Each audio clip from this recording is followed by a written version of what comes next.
In this video, I will show you 3 examples of drawing electron shell diagrams for atoms, also known as Bohr diagrams. Let's draw an electron shell diagram for a carbon atom. A neutral atom has the same number of electrons as protons. So carbon is atomic number 6.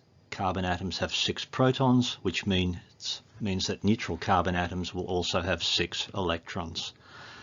Since we're only concerned with electron structure and not the structure of the nucleus, we're not going to bother drawing out all the protons and neutrons in the nucleus. We will just represent the nucleus by the element symbol C for carbon. Electrons are arranged in layers around the nucleus. It's kind of like planets orbiting a sun. There are rules governing how many electrons can be in each layer. Every layer can hold 8 electrons except for the first layer, the innermost layer, which can only hold 2. And we add our 6 electrons by starting with the innermost layer and working out. So the C symbol represents the nucleus. Let's draw our first shell, our first layer, and we're going to put 2 electrons in there because that's all it can hold. 1, 2. It doesn't really matter at this stage where you draw them. Most people try and spread them out so they're evenly arranged around the layer. In a minute though, I'm going to show you another system which you might find useful. But for now, okay, I've drawn 2 electrons. The first shell is full. I still have 4 electrons to go, so now I start my second shell. And I've got 4 more electrons, so I'm going to space them evenly around the outside. 1, 2, 3, 4. There's a Bohr diagram, an electron shell diagram for a carbon atom. It has 6 electrons. 2 of them are in the innermost shell, which is full, and the other 4 are in the second shell.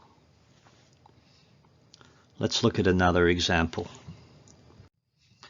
Let's draw a Bohr diagram for a sodium atom. Sodium is atomic number 11, so sodium atoms have 11 protons. So a neutral sodium atom will have 11 electrons. So I need to arrange my 11 electrons around the nucleus of the atom. Again, I'm not concerned with the structure of the nucleus, so I'm just going to represent the nucleus by the element symbol. Now I'm going to start adding my 11 electrons. So my first shell, which can only hold 2. Okay, I'm going to show you something different here. Instead of spacing my 2 around, I'm going to draw them together as a pair of electrons. Why am I doing that? Well, that's not important right now. But if you get in the habit of doing that, there are 2 advantages. One, this will provide you with a systematic way of drawing these kinds of diagrams, so you'll always do them right. Secondly, when you get into more chemistry next year, this will be a helpful idea. Right now, it doesn't really matter if you put them together or space them around, but let's get into the habit of doing that.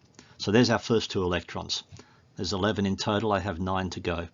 So now I start my second shell. I've got 9 more electrons. My second shell can only hold 8. Okay, here's a good systematic way of doing them. Put the first one on the top, the second one on the right, the third one on the bottom, and the 4th one on the left. I've still got 4 more to go to fill up that shell, so now I'm going to start pairing them up. The 5th one is going to pair with the first one.